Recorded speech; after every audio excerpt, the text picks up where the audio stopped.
तुमच्या आमच्या गोष्टीत ही गोष्ट आहे अर्ध न पूर्ण.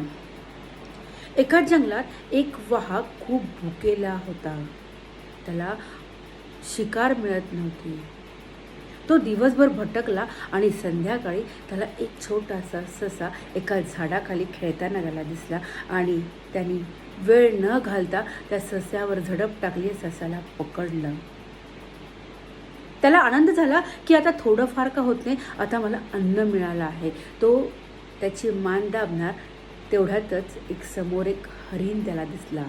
त्याच्या डोक्यात आलं की या ससाला देऊ सोडून आणि हरणाची शिकार करू, जेणेकरून माझं पोट पूर्ण भरेल. त्यांनी सस्याला सोडून दिलं आणि त्या हरणाच्या मागे तो पळत सुटला. पण हरीण इतका चपळ होता की हरीण खूप जोरात पळाला आणि तिथून निसटला. त्या वाघाच्या हातात काहीच आलं नाही. त्यांनी हातचं दिलं सोडून आणि पळत्याच्या मागे तो पळाला. असं केल्याने त्याच्या हातात काहीच आलं नाही. तो रिकामीच राहिला आणि भुकेलाच तिथं बसला.